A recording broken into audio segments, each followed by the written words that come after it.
আমাদের ইসলাম এটা এমন একটি শান্তির ধর্ম। ইসলাম এমন একটি সুন্দর ধর্ম যেটার মধ্যে না আছে বাড়াবাড়ি, না আছে ছাড়াছাড়ি। বাড়াবাড়ি হচ্ছে আমরা দ্বীনের বিভিন্ন বিষয় নিয়ে শরীয়ত, ইসলামী শরীয়ত আমাদেরকে যেই মাপকাঠি দিয়েছে, ইসলামী শরীয়ত আমাদেরকে যেই দিক নির্দেশনা দিয়েছে, আমরা সেটাকে ওই রকম পালন না করে, সেটাকে ওই জায়গায় না রেখে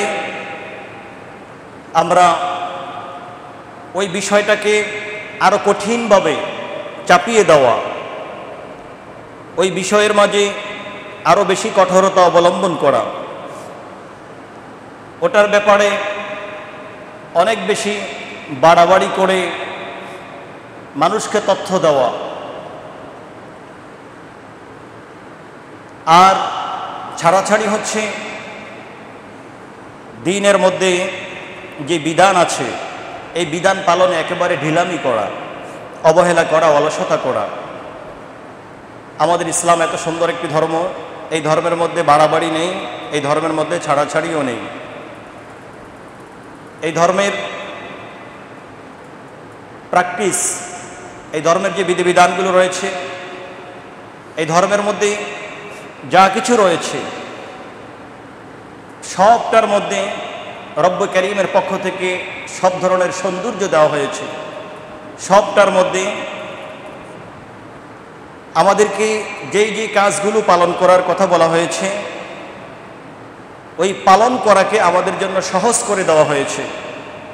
এখানে কাঠিন্যতা বলতে কোনো কিছু নাই, এখানে জোর করে বল প্রয়োগ করে কোনো কিছু করা, বল প্রয়োগ করা বলতে কোনো কিছু নাই। এজন্য আমরা দেখতে পাই যে ইসলামের যেই ইতিহাস আমাদের সামনে রয়েছে, প্রায় ১৫০০ বছর তো চলে গেল, ১৫০০ বছর গত হয়ে গেছে যে ইসলাম আমরা প্র্যাকটিস করছি। যত মুসলিম ইসলামের মধ্যে প্রবেশ করেছে, যারাই ইসলামের সুশীতল ছায়াতলে আশ্রয় গ্রহণ করেছে, সকলেই বল প্রয়োগপূর্বক বা জোর করে ইসলামের মধ্যে আসেন নাই। তাদেরকে ইসলামে আসার জন্য কখনোই বল প্রয়োগ করা হয় নাই, ইসলামে আসার জন্য তাদেরকে কখনোই জোর করা হয় নাই। বরং প্রিয় নবী সাল্লাল্লাহু আলাইহি সাল্লাম তিনি যখন এই পৃথিবীতে আগমন করেছেন, তিনি যখন ওনার বয়সের ৪০তম পর্যায়ে পৌঁছে গেলেন, ৪০তম পর্যায়ে পৌঁছার পরে প্রিয় নবী সাল্লাল্লাহু আলাইহি সাল্লামের উপরে কোরআন নাজিল হলো, আদেশ করা হলো প্রিয় নবী সাল্লাল্লাহু আলাইহি সাল্লাম যেন এই দ্বীন ইসলামের দাওয়াত মানুষের কাছে পৌঁছিয়ে দেন। তিনি দাওয়াতের কাজ আরম্ভ করে দিলেন। দাওয়াতের কাজ করতে গিয়ে ওনাকে অনেক অত্যাচার সহ্য করতে হয়েছে। প্রিয় নবী সাল্লাল্লাহু আলাইহি সাল্লামকে কাফের, মুশরিক, অমুসলিমরা অনেক নির্যাতন করেছেন। প্রিয় নবী সাল্লাল্লাহু আলাইহি সাল্লাম সব কিছু সহ্য করে নিয়েছেন। প্রিয় নবী সাল্লাল্লাহু আলাইহি সাল্লাম সব কিছুকে সহ্য করে নিয়ে অত্যন্ত সুন্দরভাবে এই দ্বীনকে মানব জাতির সামনে উপস্থাপন করেছেন। প্রিয় নবী সাল্লাল্লাহু আলাইহি সাল্লামের উপস্থাপনের সৌন্দর্যের কারণে, তিনি যে অত্যন্ত সুন্দরভাবে উপস্থাপন করেছেন এই দ্বীনকে, সুন্দরভাবে উপস্থাপন করার কারণে দেখা গিয়েছে দলে দলে মানুষগুলো এই দ্বীনের সৌন্দর্য দেখে দ্বীন ইসলামের মধ্যে দলে দলে প্রবেশ করেছে।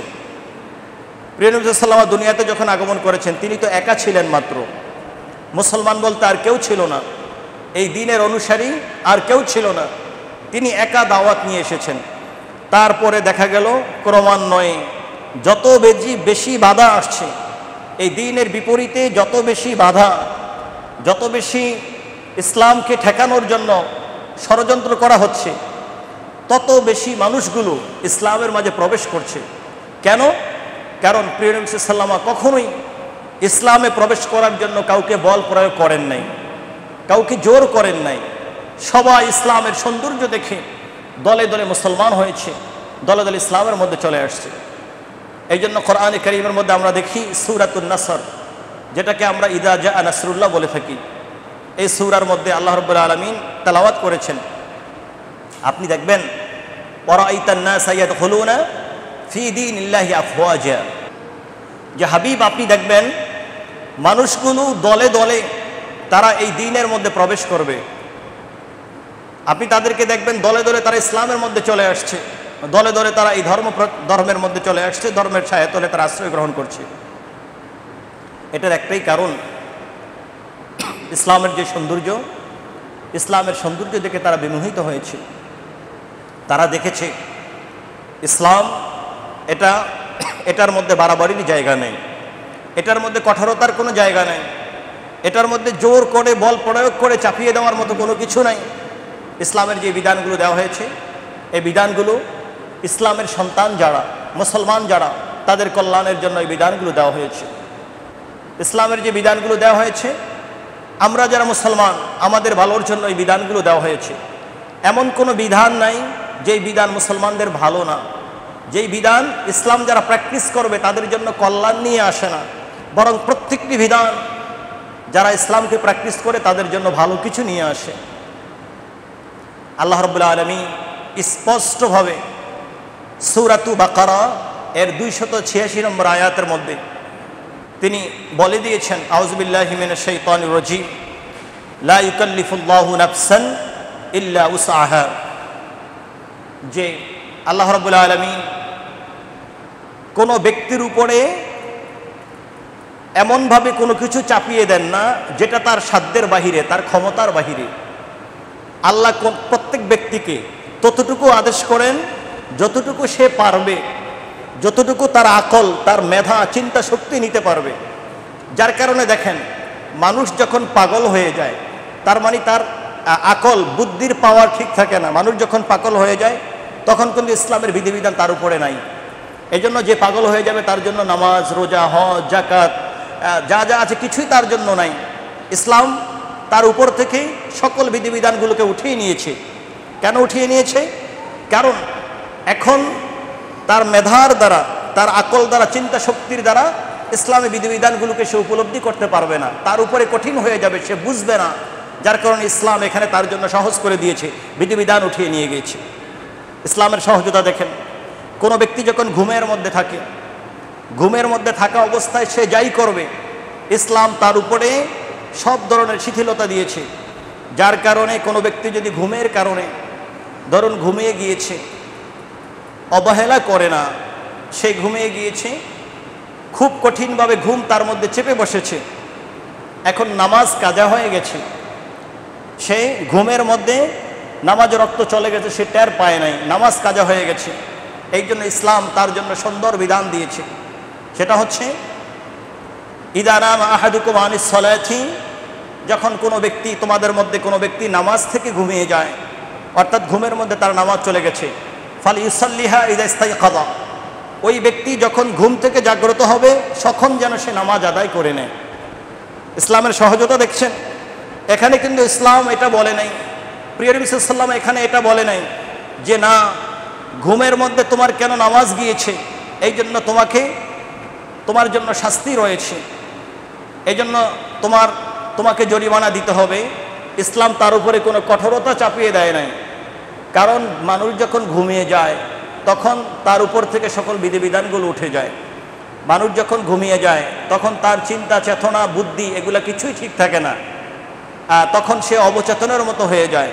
যার কারণে ইসলামের বিধিবিধান তখন তার উপরে এইভাবে চলে আসে, সহজতা চলে আসে।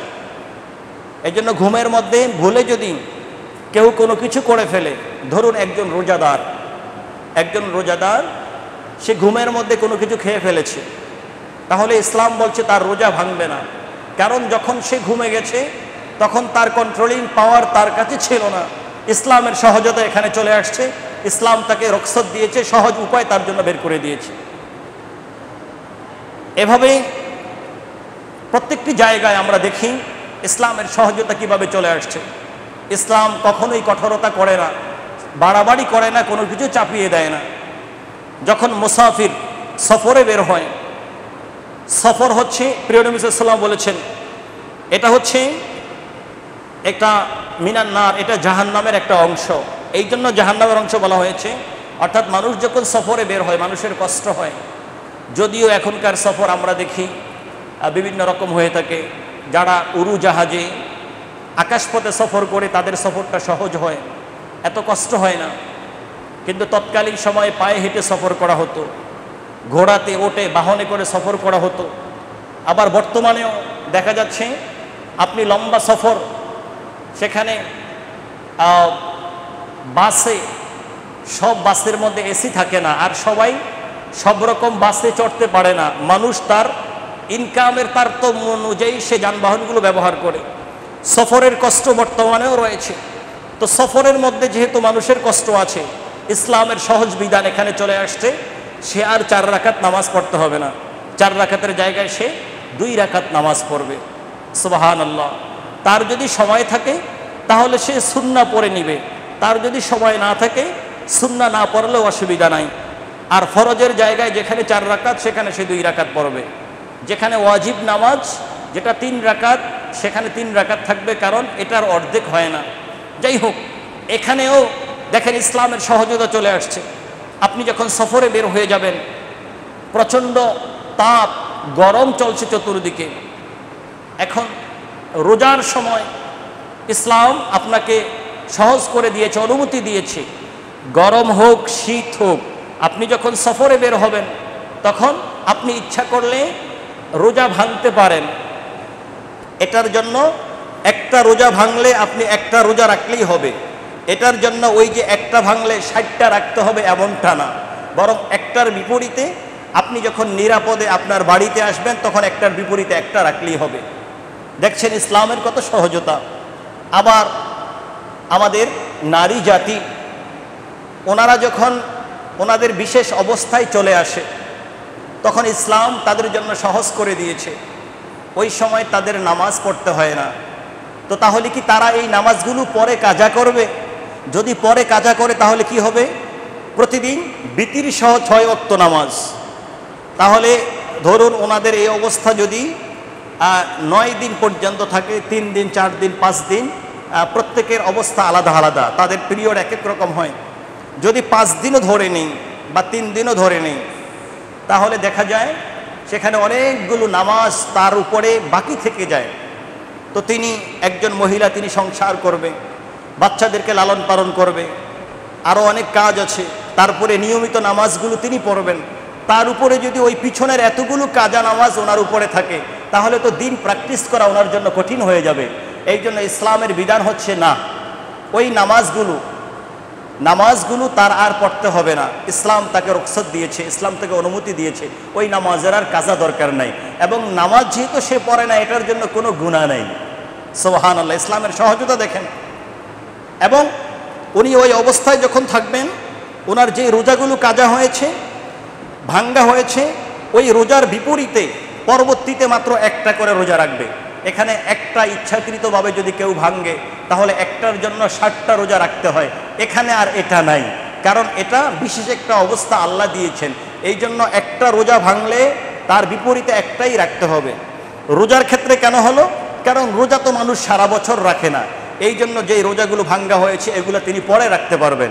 কিন্তু নামাজ সারা বছর পড়তে হয়। কাজা নামাজগুলো যদি 30, 40, 50 ওয়াক্ত তার উপরে আবার চাপিয়ে দেওয়া হয় তাহলে তার জন্য অনেক কষ্টকর হয়ে যাবে। এই জন্য ইসলাম সহজ বিধান নিয়ে আসছে। আমি সফরে বের হয়েছি, অথবা আপনি আপনার ঘরে আছেন, ঘরে থাকা অবস্থায় কি আপনি অসুস্থ, আপনি যদি পানি ব্যবহার করেন, আপনার বাড়িতে পানি আছে, পর্যাপ্ত ব্যবস্থা আছে। এখন যদি আপনি পানি ব্যবহার করেন তাহলে আপনার রোগ আরও বেড়ে যাবে। দেখা যাবে আপনি মৃত্যু পর্যায়ে চলে যেতে পারেন, বা আপনার রোগ এটা কন্ট্রোলের বাহিরে চলে যাবে। তখন ইসলাম সহজ বিধান নিয়ে আসছে যে এখন আর আপনার পানি ব্যবহার করা দরকার নেই, আপনি তায়াম্মুম করেন। তায়াম্মুম কি?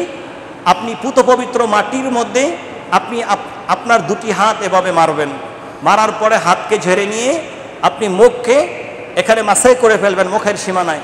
তারপর আবার পুত পবিত্র মাটির মধ্যে হাতখানা মারবেন, মারার পরে হাতটাকে ঝেড়ে নিয়ে আপনি 2 হাতের যে অংশ এগুলোকে আপনি মাসাই করে দিবেন। আপনার তায়াম্মুম হয়ে গেছে, পুত পবিত্র আপনি হয়ে গেছেন। কত সহজ ইসলাম করে দিয়েছে। প্রচণ্ড শীত, সেখানে দেখা গিয়েছে আপনার নারী পুরুষের উপরে, তাদের উপরে গোসল ফরজ হয়ে গেছে। এখন কি করবে? যদি গোসল করতে যায় পানি দিয়ে, তখন দেখা যাবে তিনি অসুস্থ হয়ে যাবেন, বেশি অসুস্থ হয়ে যাবেন। ইসলাম অনুমতি দিয়েছে, অসুস্থ হওয়া দরকার নাই, নিজেকে ধ্বংস করা দরকার নাই, পবিত্র মাটি তোমার কাছে আছে, তুমি তায়াম্মুম করে নাও, তাহলে নামাজ আদায় করো, সেই নামাজ আল্লাহর দরবারে কবুল হয়ে যাবে। উজু করে গোসল করে নামাজ আদায় করলে যেই সওয়াব পাবে, ওই ব্যক্তি যেহেতু উজু গোসল করতে পারছে না, তার বিপরীতে তায়াম্মুম করে ওই নামাজ ইবাদত করলে সওয়াবের মধ্যে একটু কমতি হবে না। সুবহানাল্লাহ। ইসলাম কোনো কাঠিন্যতা নাই, যেখানে কঠিন চলে আসছে সেখানে ইসলাম সহজতা নিয়ে আসছে। এই জন্য আমাদের ইসলাম, আমরা যে ধর্ম পালন করি, এত সহজ ধর্ম, এই ধর্মের সৌন্দর্য দেখে মানুষগুলো দলে দলে ইসলামের মধ্যে প্রবেশ করেছেন। এজন্য আল্লাহ বলে দিয়েছেন, ইযা জাআ নাসরুল্লাহি ওয়াল ফাত ওয়া রাআইতান নাসা ইয়াদখুলুনা ফি দীনিল্লাহি আফওয়াজা। হাবিব, আপনি দেখবেন দলে দলে মানুষগুলো এই ইসলামের বিউটি দেখে, সৌন্দর্য দেখে, এই ইসলামের নবীর সৌন্দর্য, ইসলামের মধ্যে সহজতা, সৌন্দর্য দেখে আপনি দেখবেন যে দলে দলে মানুষগুলো ইসলামের মধ্যে প্রবেশ করছে। সুবহানাল্লাহ। ইসলামের মধ্যে মানুষ প্রবেশ করেছে কি করে নাই? রহমাতুল লিল আলামিন তিনি যখন বিদায় হজে আরাফার ময়দানে ভাষণ দিয়েছেন 10ম হিজরিতে, তিনি দুনিয়া থেকে পর্দা করেছেন 11 হিজরিতে, তিনি আরাফার ময়দানে ভাষণ দিয়েছেন 10ম হিজরিতে। 10ম হিজরিতে তিনি যখন আরাফার ময়দানে ভাষণ দেন, তখন উপস্থিত যারা ছিলেন তাদের সংখ্যা ছিল 1,24,000। সুবহানাল্লাহ। এটা কিন্তু কম সংখ্যা না, ওই সময়ের কথা, এখন থেকে 1,500 বছর আগের কথা, যখন ইসলাম সূচনা লগ্নে প্রিয় নবী সাল্লাল্লাহু আলাইহি ওয়াসাল্লাম দাওয়াতি কাজ চালিয়ে যাচ্ছেন, তখন আরাফার ময়দানে 1,24,000 সাহাবায়ে কেরাম উপস্থিত হয়েছেন। আসতে পারে না এরকম তো অনেক সাহাবী আছে, যাদের উপর হজ ফরজ হয় নাই, এরকম তো অনেকেই আছে।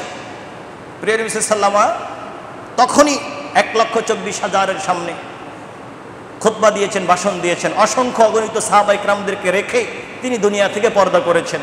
তারপরে আরবে, আজমে, আরব দেশের বাহিরে বিভিন্ন জায়গায় ইসলামের সুশীতল ছায়াতলে মানুষগুলো আশ্রয় গ্রহণ করতে থাকে। সারা পৃথিবীব্যাপী ইসলামের মধ্যে মানুষগুলো প্রবেশ করে মুসলমান মানুষগুলো হয়ে যায়, মানুষগুলো মুসলমান হতে থাকে। আমরা আমাদের কাছাকাছি দেশ, আমরা ভারতের ব্যাপারে জানি, যিনি খাজা মঈনুদ্দিন চিশতি রহমাতুল্লাহ আলাইহি, উনি আজমির শরীফে এসেছেন। ওনাকে যুদ্ধ জেহাদ করতে হয় নাই, তিনি আজমির শরীফে এসেছেন। একজন বুজুর্গ মানুষ, একজন আল্লাহ প্রেমিক মানুষ, আল্লাহর হাবিবের প্রেমিক মানুষ, রাসূল করিম সাল্লাল্লাহু আলাইহি ওয়াসাল্লামের পক্ষ থেকে আদিষ্ট হয়ে তিনি আজমির শরীফে এসেছেন ইসলামের দাওয়াত দেওয়ার জন্য। ওনার আদর্শ দেখে দলে দলে মানুষগুলো ইসলামের মধ্যে প্রবেশ করেছে। ইতিহাসের মধ্যে এমনটা নেই তিনি কারো বিরুদ্ধে যুদ্ধ করেছেন, তিনি ইসলাম ধর্ম চাপিয়ে দিয়েছেন, এমনটা নেই বল প্রয়োগ করেছেন। বরং ইসলাম বলছে, ইতিহাস বলছে, লক্ষ কোটি মানুষ ওনার আদর্শ দেখে ইসলামের মধ্যে প্রবেশ করেছে। সুবহানাল্লাহ। যারা ওনাকে শহীদ করার জন্য এসেছিল, ওনার আদর্শ দেখে শহীদ করার আগেই ওনার হাতে ইসলাম বায়াত গ্রহণ করে মুসলমান হয়ে গিয়েছে, এবং তারা বড় বড় আল্লাহর ওলি পর্যন্ত হয়ে গিয়েছে। সুবহানাল্লাহ। আপনারা বাংলাদেশের ইতিহাস দেখেন, আমাদের বাংলাদেশে কি যুদ্ধ জিহাদ হয়েছে নাকি? আমাদের বাংলাদেশে ইসলামে প্রবেশ করার জন্য কি কোনো বল প্রয়োগ করা হয়েছে? হয় নাই। শাহজালাল রহমতুল্লাহ আলাইহি ইসলাম প্রচার করেছেন। আপনাদের চট্টগ্রামের শাহ আমানত রহমতুল্লাহ আলাইহি, সেখানে সেই চেরাগি পাহাড়, সেখানে বদর শাহ রহমতুল্লাহ আলাইহি, ওনাদের যে অবদান ইসলাম প্রচারে, মাইজবান্ডার দরবার শরীফের গাউসে মাইজবান্ডার রহমতুল্লাহ আলাইহি সারা বাংলাদেশে, সেখানে সেই বরিশাল ফিরোজপুরের দিকে সেখানে সারসিনা দরবার রয়েছে, তারপরে সিলেটে, এভাবে বিভিন্ন জায়গায় বিভিন্ন দরবারগুলো রয়েছে।